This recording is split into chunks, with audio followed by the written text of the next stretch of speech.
Do you trust AI with your deepest secrets? Millions of people are using AI for therapy, but does it actually work? Or is it just deepening the mental health epidemic? Some claim that it's surprisingly helpful, but for others, it can be dangerously misleading.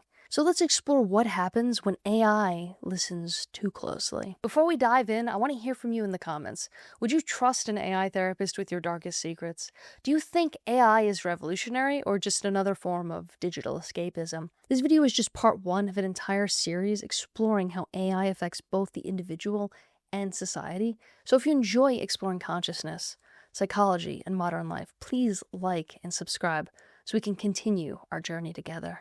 Normally, trust needs to be earned, but AI has snuck in through the back door. Sharing our most vulnerable thoughts and feelings with a machine would have sounded crazy a few decades ago, but today it feels completely normal. Through decades of texts, DMs, and online confessionals, we've been culturally primed to normalize and even humanize AI. We've grown accustomed to sharing our inner world digitally and receiving instant validation.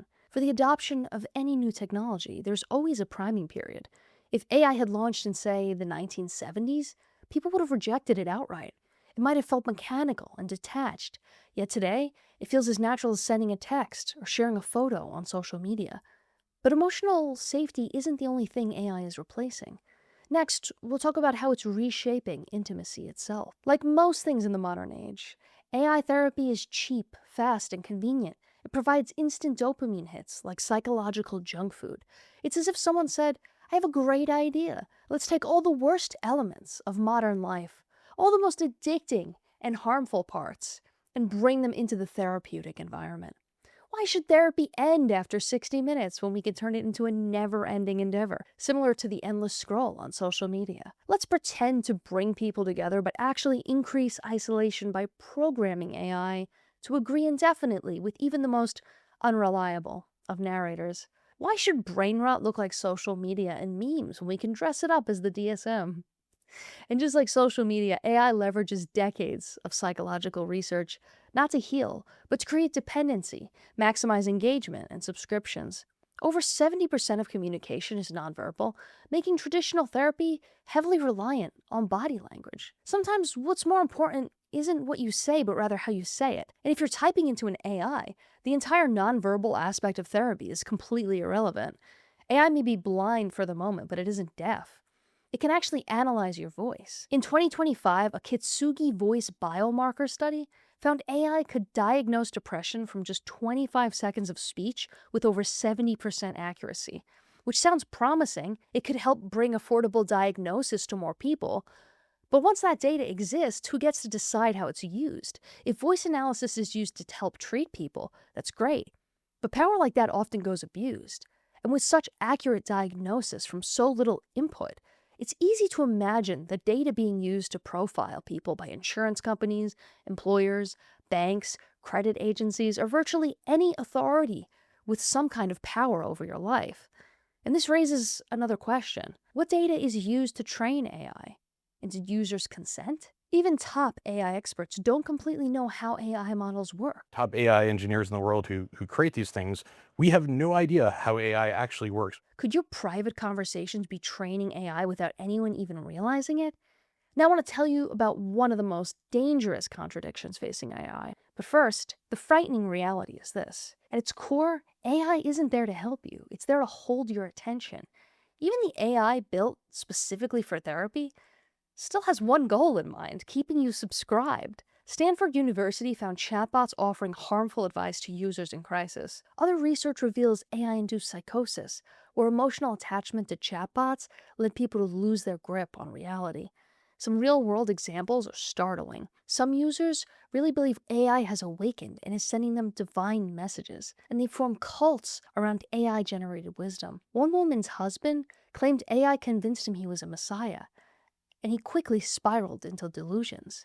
Reddit users openly credit AI for breaking up marriages and relationships. Silicon Valley witnessed the violent rise of the Zizians, an AI-obsessed cult leading to tragic deaths. Even stranger, thousands claim they've fallen in love with their AI, expressing heartbreak and devastation when these digital companions betray or disappoint them. One man even proposed to AI. For some, AI listens so well, they begin to believe it understands them better than anyone else. Our society has left people so empty, so desperate to be heard, that even a machine will do. So the scariest part? Some of this is actually happening in court right at the moment. One of the most dangerous aspects of AI therapy is the false sense of security it provides. Over time, you become increasingly comfortable revealing your most private thoughts, some you may never have even shared with a human therapist. To me, this is one of the most dangerous contradictions. It gives you the illusion of privacy, yet your conversations could be at risk.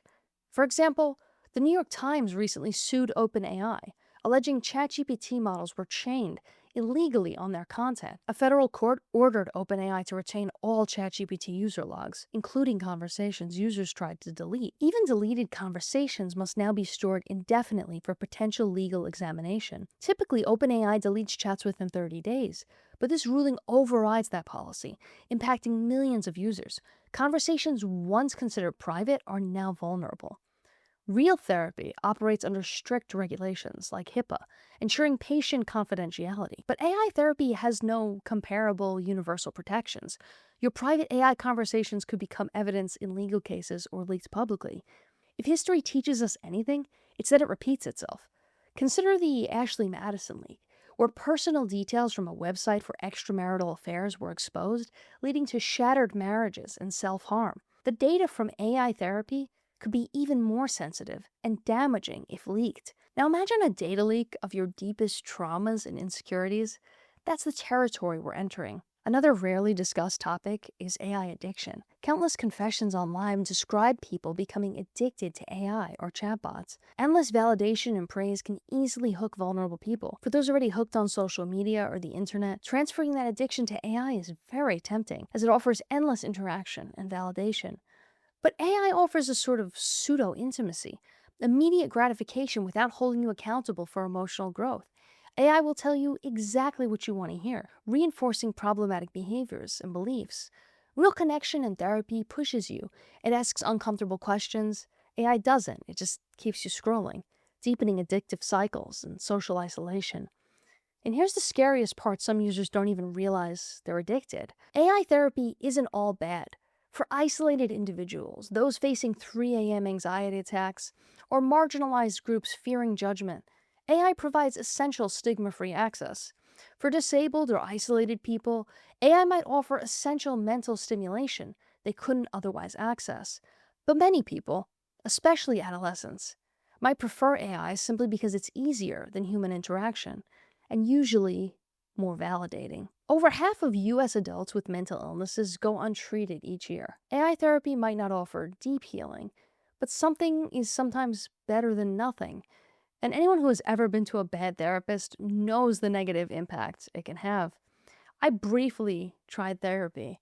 I was asked some general questions, and rather than asking me why I was there, the therapist said to me, "So you're here to figure out what you want to do with your life?" Which felt extremely condescending considering I was in college, had a stable job, and was there because my brother had just passed away. So, long story short, I never went back after the second session.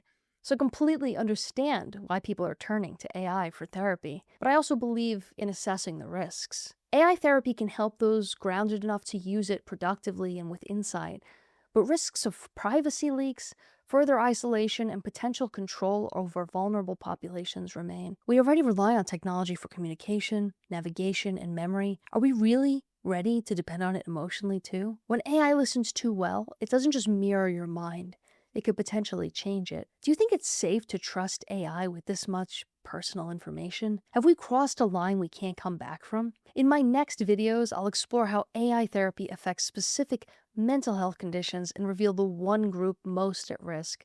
Don't forget to subscribe to keep exploring these topics and many more. Thank you so much for watching, and I really hope to see you in the next video.